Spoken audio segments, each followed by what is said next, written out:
At the top of the ridge, James's father knelt beside a boulder, scraped away leaves, and pulled out a rusted tin box like a buried confession. Inside, clippings, a childhood photo, and a letter that proved a truth James never knew. He'd been followed as a boy, and his father had turned fear into control. Then the man who once ruled every conversation held out a sealed envelope. No threats, no leverage, only surrender. James's hand shook as he took it. "If you break this," he said, voice cracking, "I won't warn you twice. If you believe a mother's love and a family's peace are sacred, please tap like. Your support keeps stories like this alive. But to understand why that envelope mattered, we have to go back to a simple morning at Hill Fruits. Peace doesn't just happen in a house like ours. You build it, one ordinary morning at a time. Nye demanded breakfast from her high chair. Anna lined up her markers and whispered each word as she wrote, as if kindness needed careful spelling. James stirred oatmeal with that steady focus he brought to everything. Like calm was a promise he refused to break. "Mom," Anna asked, lifting a card. "It says you deserve a sweet day. Is that too much?" "No," I told her. "That's just enough." James kissed Nye's cheek and held up. "You 2 fingers. 2 bites first. Then we play." Nye paused, then ate. James looked absurdly proud. Hill Fruits, we protected the routine. Gate unlocked, light on, care cards by the register. Home. Jar for notes, customers left.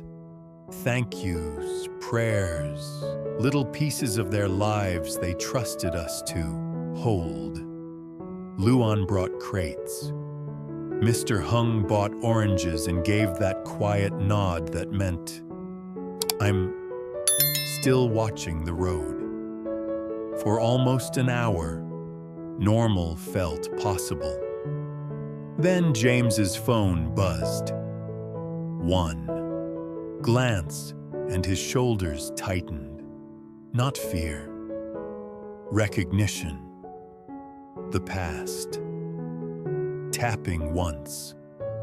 He took the call in the back room. When he returned, his face was calm in the wrong way. "What is it?" I asked. "He wants to meet," James said. My stomach dropped. "Your father," James nodded. "Oh, 2 p.m., old trailhead by the ridge. He said to wear sneakers, bring water." Luan muttered, "That's not a meeting. That's a trap with fresh air." James didn't laugh. "He used to take me there," he said, "before everything became controlled." I watched his eyes. The man beside me looked for a second, like a boy who learned early that love could come with rules. "Do you want to go?" I asked. "I don't trust him," James said. "But it's public. Daytime." "Then we go smart," I replied. "And we keep our boundaries." Luan covered the shop. At home, Anna drew at the kitchen table. Nye went down for her nap, and I let myself breathe. Because the smallest lives deserve the simplest peace. "You okay?" I asked as James reached for the door. "I'm ready," he said. Then quieter. I'm tired of being afraid. Of him. The trailhead was plain and open. The kind of place where secrets feel foolish. The path climbed toward a ridge where you could see the town without feeling owned by it. His father was already there. No suit. Plain jacket, cap low, hiking boots too new to be an accident. "James," he said, then looked at me. "Ms. Lai to Diep." I stayed polite, not soft. "Sir." James didn't waste time. "Why here?" His father nodded toward the trail. "Walk with me," he said. "Then you'll understand." We climbed, gravel under shoes, wind through, trees, distant voices ahead. "When you were little," his father said at last, "you ran ahead on this path. Then you turned around every few steps to make sure I was still there." James's jaw tightened. "I remember. I hated it," his father admitted, "because it showed me what a child expects from a father." The ridge opened, and the town spread out below like something fragile. His father stopped beside a boulder. "This is where I got the call," he said. James frowned. "What call?" "They told me you were being followed home from school," his father said. "More than once." James turned sharp. "You never told me." "No," his father said. "I handled it." "And that's when you started building a cage," James said. "Around all of us?" His father's face tightened. "I called it protection," he said. "I didn't know the difference." He crouched, brushed away leaves, and pulled out a rusted tin box from under a flat stone. Inside, clippings, a folded letter, and a photo. James as a boy on this ridge, smiling like the world was safe. James stared. "You kept this here?" "Because I didn't trust my own house," his father said. "Some weeks I didn't know if my walls had ears." "You used Mom," James said. His father nodded. "I did." James's voice stayed steady, but it cut. "And you tried to control my life. You tried to control Diep." His father looked at me, direct. "Finally." "No excuse," he said. I was wrong. The wind moved through the trees. Life somewhere up the trail kept laughing. "When I saw you cry at the shop," his father said to James, "I realized I'd taught you that feelings were liabilities." James's eyes shone. "I cried because I don't want my kids raised on fear," he said. "And kupu no unto because I still don't want you hurt." His father swallowed. "I know," he whispered. "That's why I'm here." He pulled a sealed envelope from his jacket and held it out. "This ends the interference," he said. "No calls, no pressure. And I'm paying for the legal cleanup of the shop's name issue through an independent lawyer. Quietly. No leverage." James didn't take it right away. "Why?" "Because You had the power to ruin me, his father said, voice thin. And you didn't. James took the envelope. If you break this, he said, I won't warn you twice. His father's nodded once. You shouldn't. Back at the cars, his father cleared his throat. About dinner, he said. I'll come with your mother. I won't push. I'll listen. James gave him nothing but truth. We'll see. Home didn't wait for us to process. Nye demanded snacks like the world had never threatened us. Anna ran in with a new drawing. 3 figures on the ridge under a giant sun, their hands almost touching. James lifted her into a hug, and relief came, back in small pieces. That night, after the kids slept, James set the sealed envelope on the kitchen table beside the unopened painting. He didn't open it. He just stared at it like it was a door. If it's real, he said, we can finally breathe. I covered his hand. And if it's not, I replied, we'll still breathe. We'll just do it with proof. James nodded. Then his phone buzzed again. One short message lighting the dark screen. And whatever he read made his face go empty. James stared at his phone like it had turned. Dangerous on our kitchen table. He showed me the text. Unknown number, cold words. He can't walk away. That envelope doesn't end it. Come alone. 9 p.m., old resort office. Bring the envelope. R. The unopened painting leaned against the wall. The sealed envelope lay beside it. Suddenly, both felt like a test. It's the partner, James said. The one my dad warned me about. James's shoulders set. I'll go. No, I said. Not alone. His eyes flashed. Diep! We don't bargain with fear, I cut in. If he wants darkness, we bring daylight. James exhaled, then called Officer Thu. One sentence, no drama. I got a threat. I need you nearby. Sue didn't hesitate. Send the number. Don't respond. Don't go alone.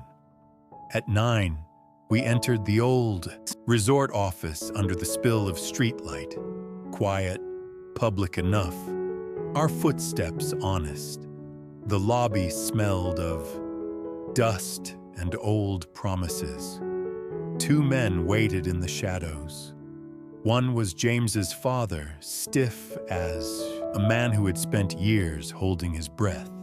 The other leaned against the wall with a smile that didn't belong there. Clean jacket, bright watch, eyes that measured people like inventory. James, he said warmly. His gaze slid to me. Ms. Diep, you weren't invited. James didn't play polite. You texted me. The man's smile widened. Because your father is making emotional decisions. He said. Emotional decisions have consequences. He glanced at the folder in James's hand. The envelope. Hand it over. James didn't move. No. The smile thinned. Your shop's little name problem didn't happen. By accident, he said softly. Things happen when people stop cooperating. My voice stayed level. So, you admit interference? He looked at me as if I'd spoken out of turn. Careful, James's father finally spoke, voice rough. "Leave them out of this." The man shrugged. "Then tell your son to cooperate like you did." James lifted his phone, camera on. "Say it again." Told him. "Say you threatened my family. Say you interfered with my business. Put that away." The man snapped. James's voice dropped, calm and hard. "I'm done being managed." He called into the air, certain as prayer. "Officer Thu." Thu stepped in from the side entrance, uniform visible. Behind him came Luan, hands empty, eyes sharp. Because tonight, nobody was pretending not to see. The man's smile slipped. Thu's tone stayed mild. "What are we doing here?" he asked. "Because it sounds like extortion." The man laughed too loud. "He can't prove anything." James held up the phone. "I can." James's father stared at the floor, shoulders shaking. "Stop," he whispered, not to us, like he was begging his own fear to loosen its grip. James turned to him. "You don't have to beg anymore," he said. "You can stand." Something lifted in the older man's posture, small but real. The partner's eyes flicked to the door, to Thu's radio, to the phone recording. He did the quick math bullies do when the room stops being private. "Misunderstanding," he said, already backing away. "Gentlemen," he left fast. "Not arrested tonight, but exposed, seen, recorded, named." That was the rescue. Not fists, not heroics. Just daylight reaching the place threats like to hide. Back home. James broke the seal on the envelope. Inside was the signed statement ending interference. Legal authorization for an independent attorney to clean up the shop's name issue and a handwritten apology. James read it aloud, voice unsteady. No excuses, no bargaining, just a man admitting what he had done. One line tightened my throat. Love does not require a lock. Anna padded in, hair messy, eyes half closed. She saw James's face and offered the simplest kind of help. A card she'd made earlier. "You can be gentle now."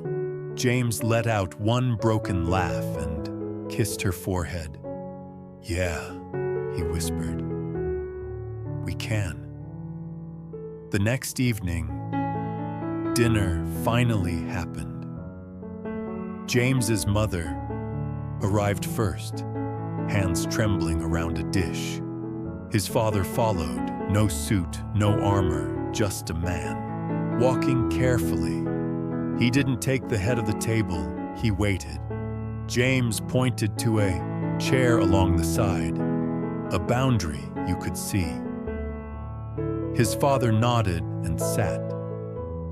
Nye climbed into James's lap and offered a bite of bread with sticky fingers.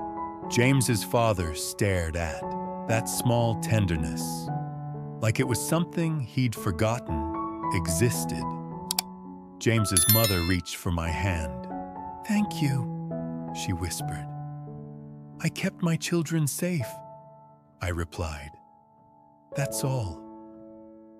After dinner, James, brought out the painting, the one that had waited in our kitchen like a question. He set it in front of his father, "Open it," James said, "and don't speak until you see what you've been holding."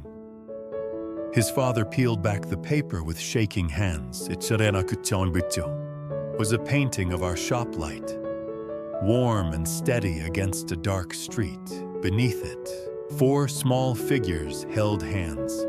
On the back, in his mother's handwriting, were 4 words: "Let them come home." James's father's face crumpled. "I kept it because I wanted you to come back to me," he whispered. "But I see now. It was never about me." James nodded once. "No," he said. "It's about whether we can live without fear." His father looked at me. "I won't ask for forgiveness," he said. "I'll ask for a chance to be quiet, to do no harm." I held his gaze. "Then start there," I answered, "and keep starting there." 2 days later, the independent attorney called with a voice like clean paper. Filings submitted, the shop name restored, the harassment documented. Officer Thu stopped by the gate without sirens, just to say, "If that man returns, you call me." And the town did what good towns do when they finally choose a side. Mr. Hung bought his oranges and slipped a note into the jar. "Peace is also work." We read it at the counter and kept the light on. The next morning, Hill Fruits opened on schedule, gate unlocked. Light on, care cards in the box. And for the first time in a long time, when James looked over his shoulder, it wasn't to see if the past was following. It was to smile at us, his real life, waiting in the light.